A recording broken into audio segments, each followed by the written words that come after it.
the biggest mistake that I find that people make when it comes to integrating AI or any tool is not having true clarity on what you want your client experience to be like. And because that's the starting point, like knowing like what are the things that you really want or needing to get from a client, what are the things you need for it to do, like how to optimize it, then you can see exactly like where are gaps.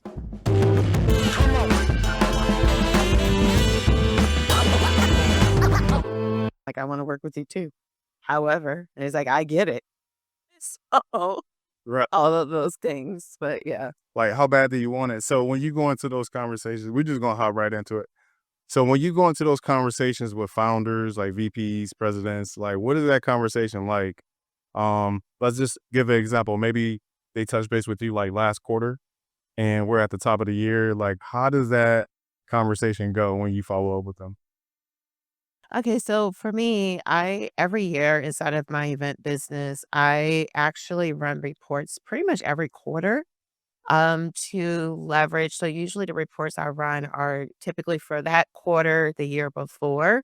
So I can actually stay ahead of re-engaging people that may have worked with me in Q4 of 2025, in 2024. I'm going to reach out to them for Q4 of 2025. So considering that we're now recording this and it's Q1 of 2026, what I actually did is I ran two reports. One report showing all the people that worked with me throughout 2025, but also individuals that reached out to my business in Q1 of 2025 that booked and did not book, just so I knew what my intention was around those conversations.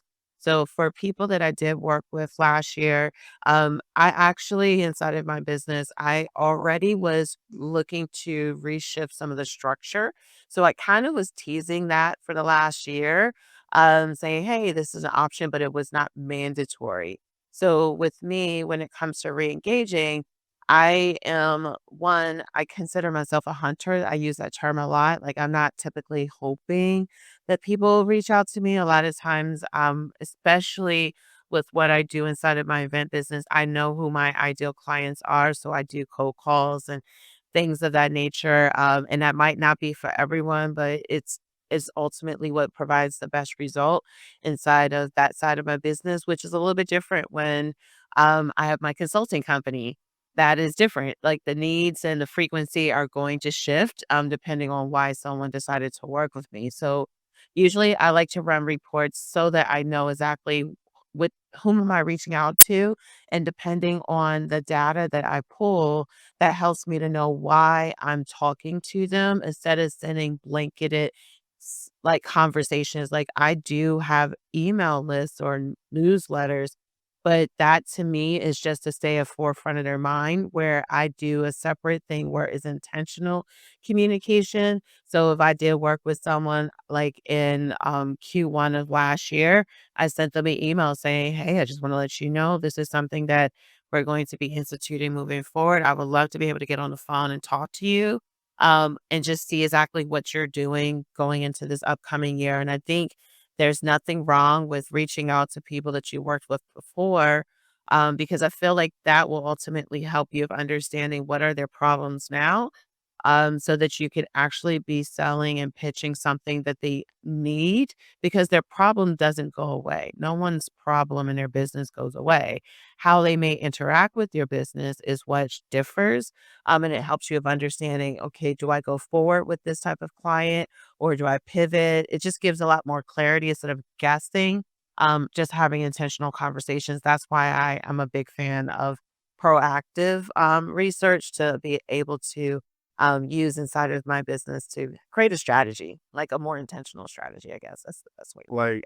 if you guys are just tuning in, I just had to hop right into it because I know like that's the best stuff when the cameras are not rolling. So I just hit record on Jess. But this is Jess Gray. I've been knowing you for a couple years now.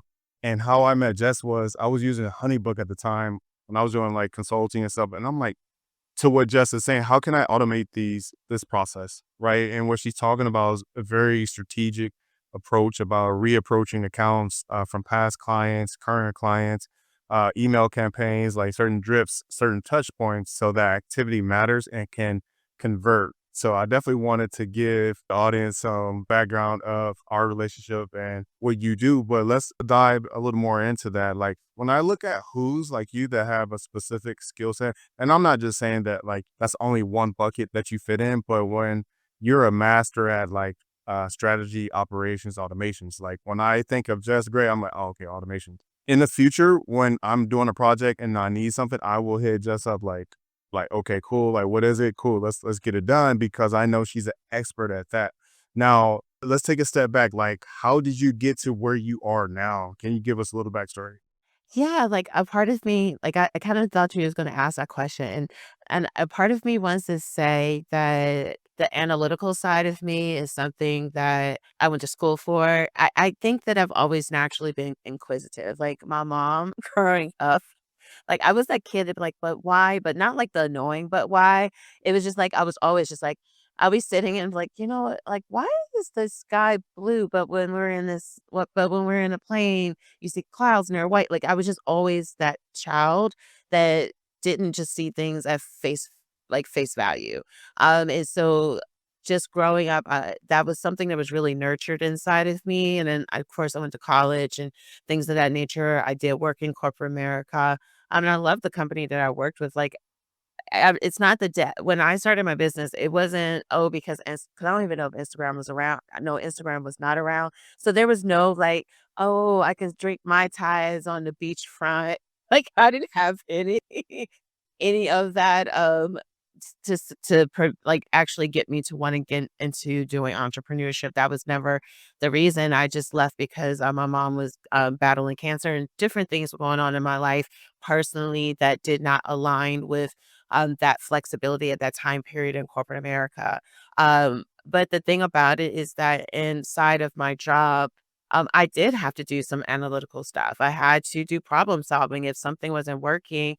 I did chemical sales, not sexy, probably very different than, not probably, it's very different in certain aspects of what I do. It's just a different industry. But the ability to have clients, ability to problem solve, the ability to do all those things actually probably was that groundwork to help me with thriving in what I do now. And then I started doing the consulting stuff really in the pandemic because uh, I never was one to think like, okay, I learned something, let me coach. Like, again, this is all in I feel like the pandemic either has piqued interest for people, like because out of necessity, to be honest, out of necessity, they had to. But for me, like prior to the pandemic, I was learning and growing to be a leader, learning and growing to have understand strategy, sales, and things of that nature because I had my own business. And I knew I needed to learn those things because of probably my previous years in corporate America.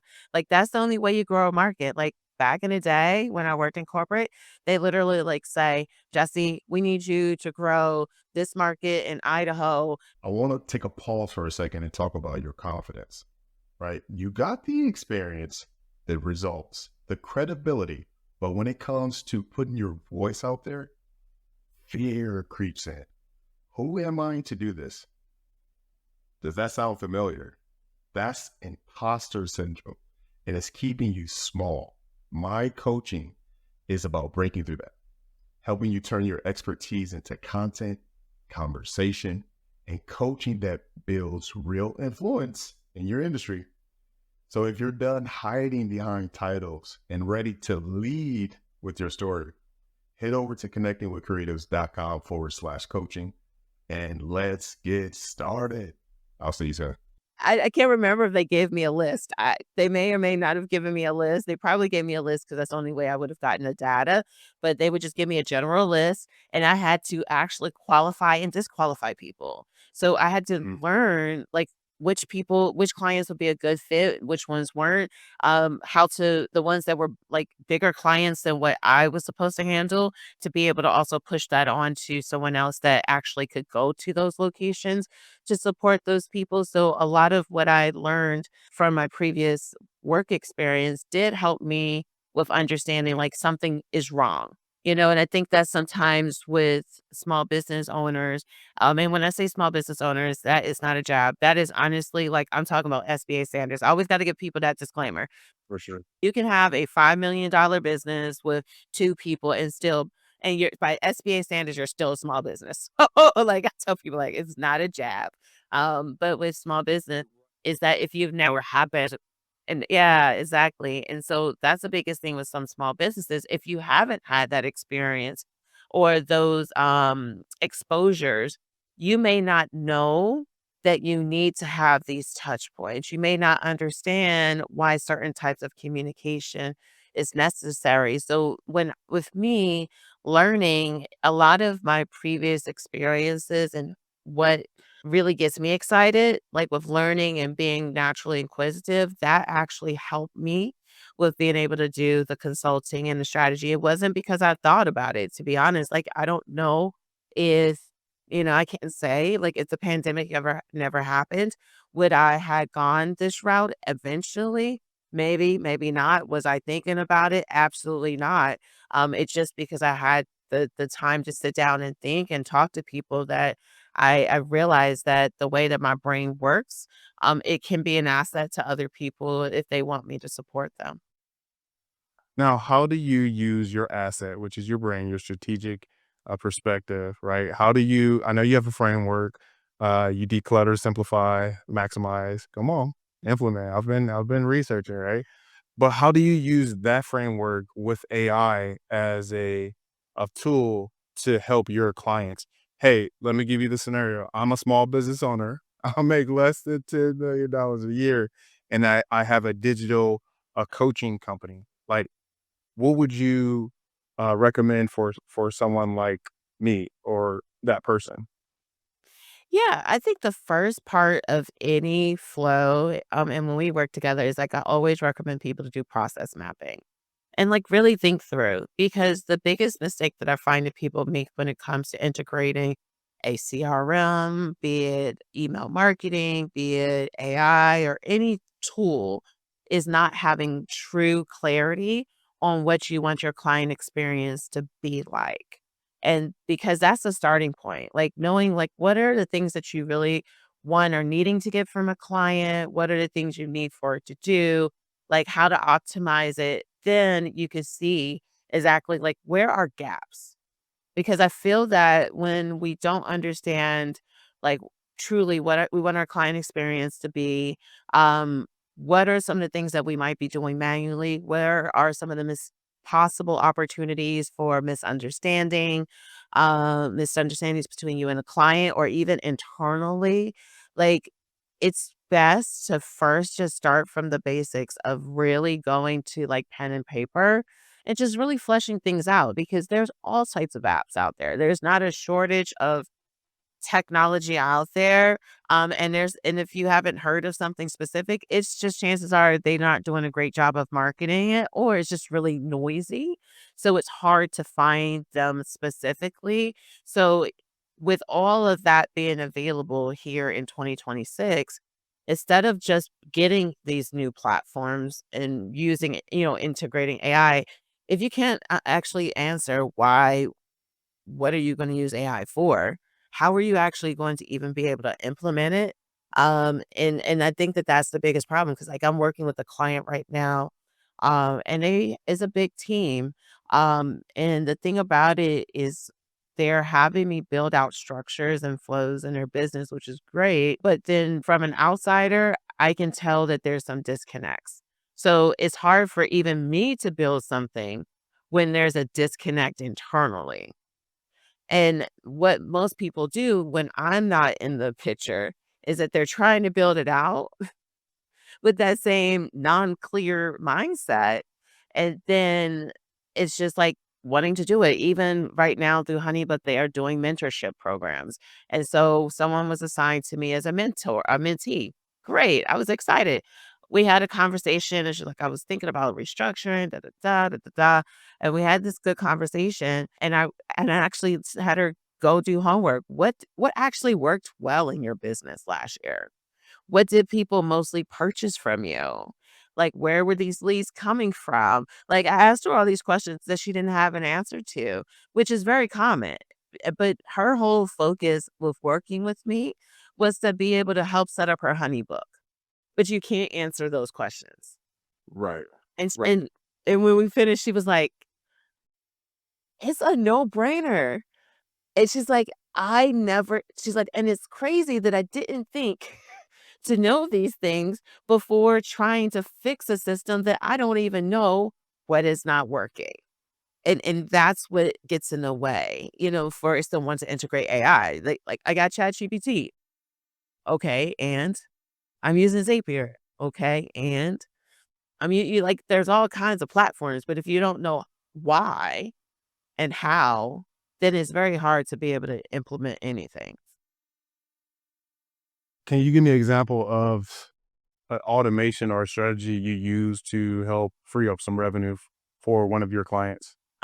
Like right now, the one project I am working on right now, I am not doing the Asana build out for them, but I am giving them some resources for Asana. I used to be really well versed in Asana, but in the last 6 months, I do not know what's been going on with their developers. They've been pushing out so much stuff. I'm like, I I can't. You gotta fill 'em back. I was like, "I can't keep up with it." I'm like, I feel like I'm back at ground zero. I mean, I'm even a Asana partner at that, and it's just I feel like I'm at ground zero again because they've been doing a lot of new innovation.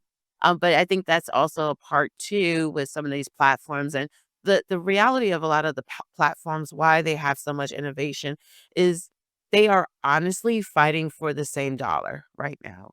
And so what I mean by that for anyone that's listening is that there's only X amount of small businesses that are spending money on tech and apps.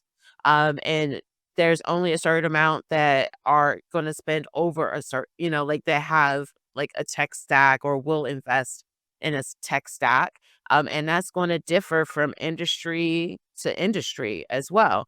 So if they know that, okay, people are looking at ways to cut back when their operation costs, because our operation costs have gone up a lot.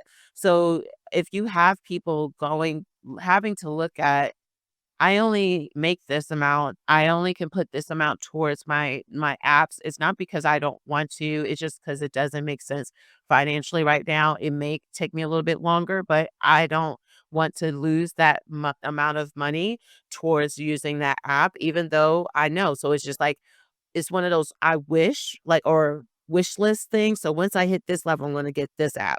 I'm going to hit this app.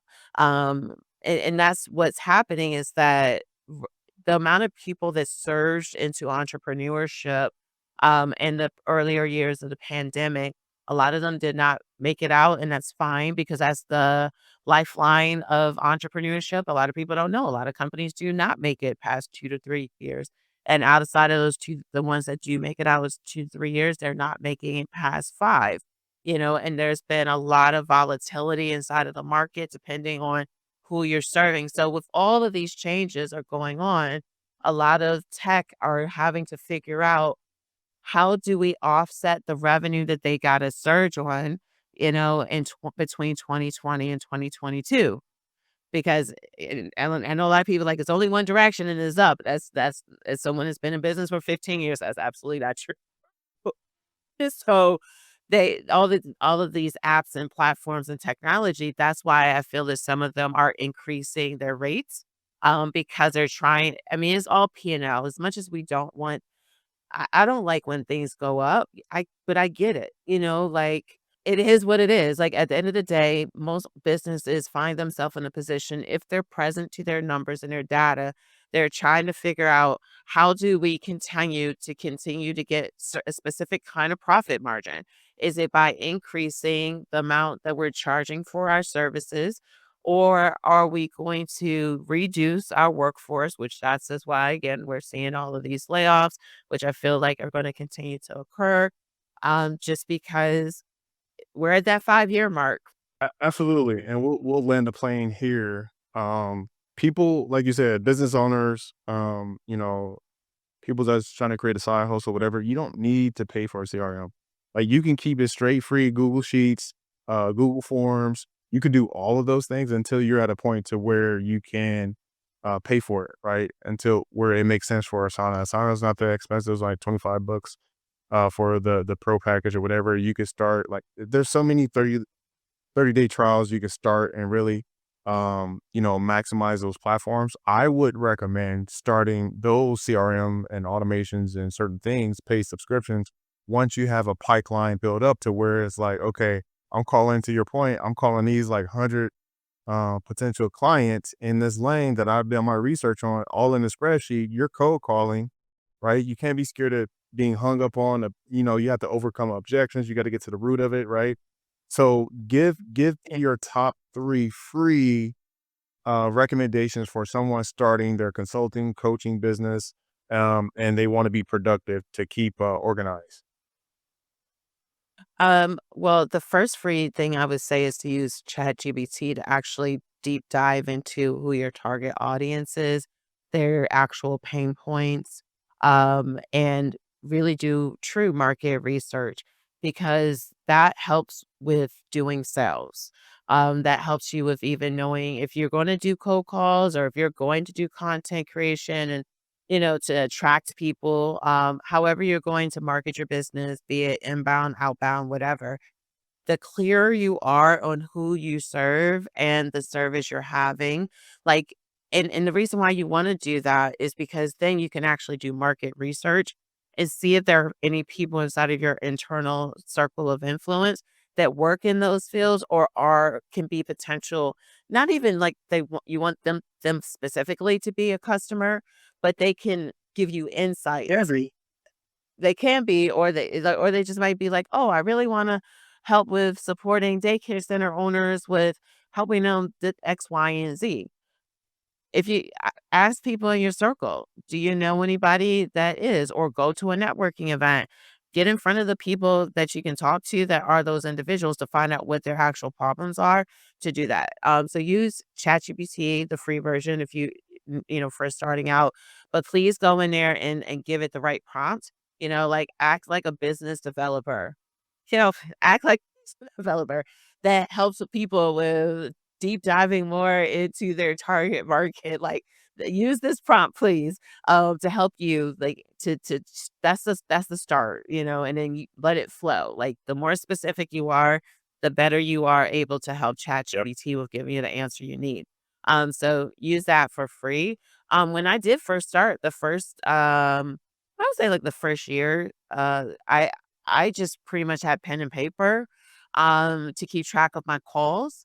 I did use, not QuickBooks, I did use, uh, maybe Google Sheets. I mean, because 'cause it's been 15 years. But I know for sure at one point I was really just using pen and paper to keep track of my outbound sales calls because you don't want like, you have to know yourself. Like, I am one of those kind of people, if I feel overwhelmed, I don't get started. If I feel like things are junky and messy, I will focus on the junk and the mess before I get started. So that's one of the things that would be a free option is, like, if you just need to pull up a list, allow yourself the freedom to get rejected. Like, when I first started, I did direct sales and I did direct sales and I worked for a corporation doing sales. Like, if I got scared after the first 2 no's, oh my gosh, I wouldn't have gone that far inside of my position when I worked in corporate America. So I knew already it was a numbers game. It's law of averages. It's really just a law of averages. So I gave myself the freedom of like, okay, people are going to say no, and that's fine. I don't care. And I learn along the way. So what I did do is I kept things pen and paper when I was doing outreach. And then what I did do that was free is I did use Google Sheets, not Sheets, but Google Word or no, what is it? For the Google Word Doc. version of Google. There you go, Google Docs.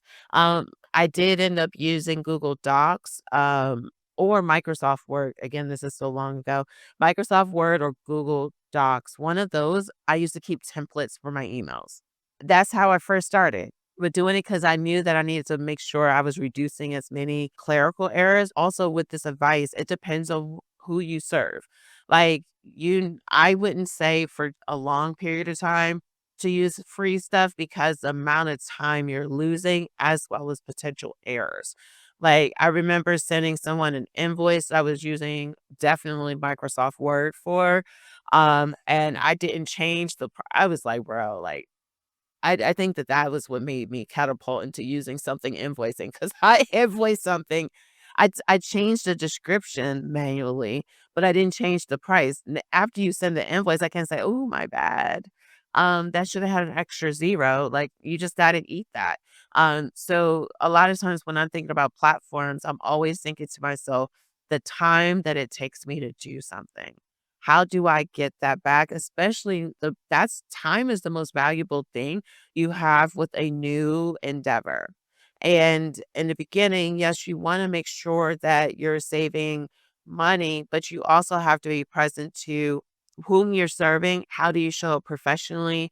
And how do you show up consistently, even if it's using some docs and templates to help you along the way? Because I mean, it can be very costly in the beginning from mistakes that are clerical. Like, clerical mistakes can be probably one of the biggest things that can happen when you're first starting a business. So um, don't cut too many corners in the beginning, because nothing sucks more than having to eat $1,000 or even $100 loss, like. Trust me, I've had those situations though. Jess, I'm gonna have to have you on again because you gave so much game in 30 minutes. I feel like we gotta come back to give them bite-sized, tangible things that they can do.